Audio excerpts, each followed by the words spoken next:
Kana Museve wadanyama katikati kana Ketina adanyaya aiwa anonzifambira mushure mekunzwa kuti Fifi ari kuroorwa kupera kwemwedzi uno naCharles Tatenda Nyawokwe. Musikana abva atsvakiridza kuti background yemukomana uyu yakambomira sei, ndokubva aona kuti ari kunze ane ruoko pakushayika kwaWayne Gamble.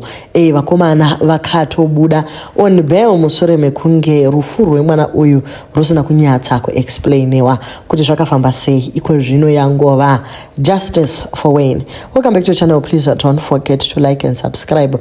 It never rains, but it pours. Now there is justice for Wayne. And who is Wayne? Wayne is the guy who went to swim with his friends and never came back. And one of his friends is my son-in-law, akamitesa Fifi.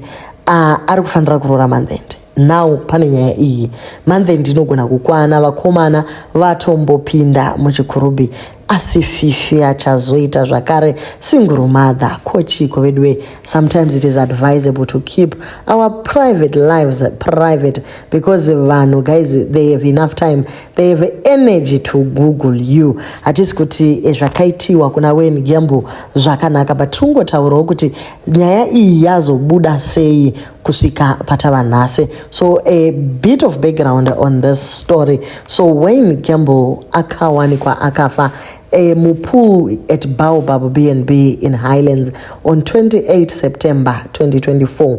He had been invited to a party of Charles Tatenda Nyawokwe. Prior investigations, Charles Nyawokwe kudzai chagonda lavu mochakadya ndo vakomana vakapedzisira kumuona mukomana vakaenda kunoswima naye, vakasungwa and they paid bail and they are answering in court since then.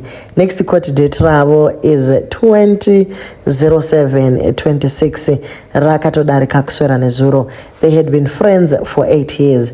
It is said after the birthday they couldn't find Wayne, but still they had his bottom, trouser, t-shirt, socks and phone nebhutsu dzake mumota.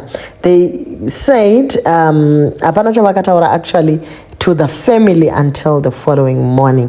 Where could he have gone in his underwear and vest, considering kuti trouser ne t-shirt nezvimwe ndivo vangava nazvo? They also attended the funeral without any allegations from the bereaved family.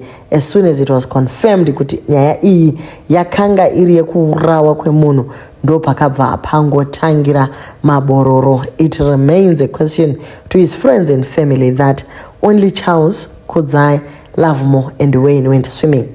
It has been confirmed by post-mortem kuti Wayne passed on by past 8, but it took them till the next day at 12 to tell the parents. The cleaner at the B&B had said midnight there was nothing in the pool, but at 12 a.m. muviri wa Wayne wakazowanikwa uri mupool. Up to date, family aisati yawana closure. Even they haven't come to see where their friend was buried. None of them paid their condolences and they no longer communicate with Wayne's family. So ndo patiri izvezvi. And John Cole, who is also a friend of the family, akatonyora muswa 3 October 2024. The family braai was our last time together, filled with laughter and a fun volleyball game with the kids, plus the old man doing the most, teasing us, pure family joy. Today will be hard for our family, especially for your dad, who must be filled with questions.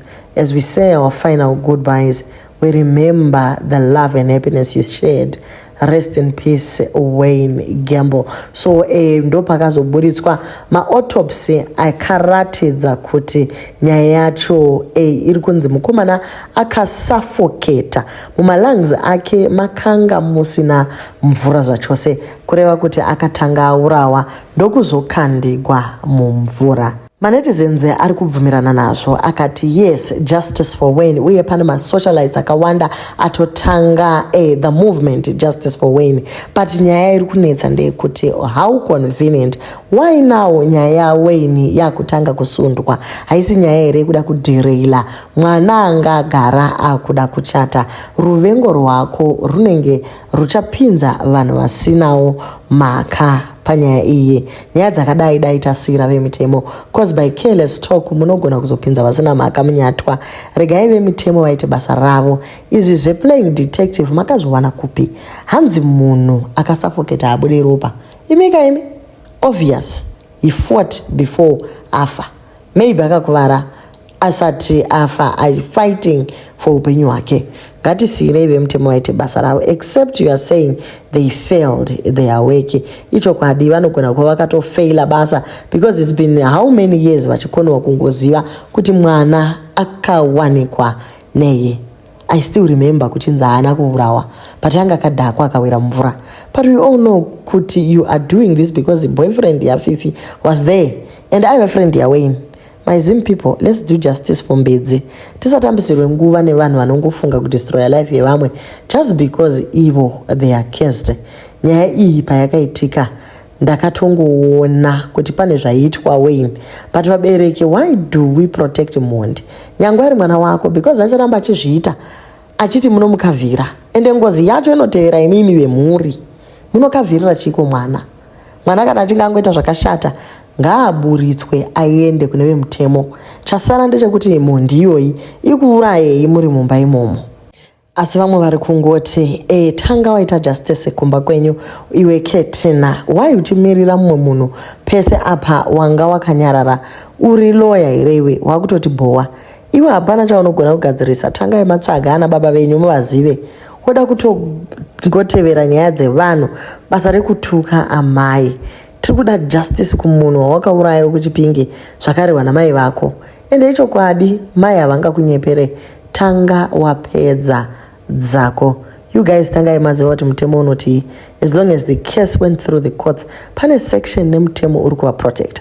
Be careful mogona kutovangwadza or make mistakes on the case that will make them lose the case. Lawyers are clever and it is their job winning cases for their clients.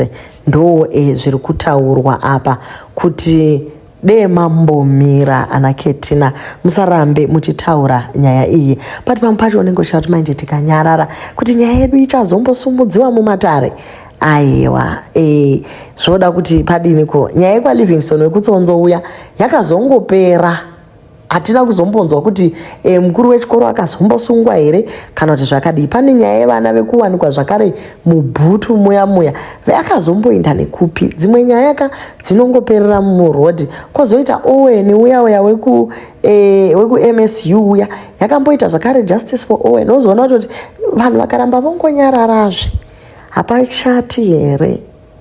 But anyway guys, change tichingokupai zviri kubuda muma streets kuti Fifi achazodii izvezvi kana vanhu vakuda kuti mukomana wake asungwe agoenda kujere. Imika zvakaoma. Wayne akaurayiwa na Charles na Love Mo na Kudzi vari 3 ndo vanoziva zvavakamuita hazvinei na Fifi hazvinei na Kamuchacha. The only reason why Kamuchacha zita rake rakapinda is because mapost ake ndo akatrigger family ya Wayne kuti vatange kuti no rigatichage masocialites vanotibatsirawo kuita noise nenyaya maakutopembera isu wedu takafushira wenyu akauraya mwana wedu maakutomupembedza ndo zvakatsamwisa vanhu but isusu hatinei nekuti mukwasha ndewani kana kuti chi kufa kwemunhu mwana akafa zvisina nzwisisiki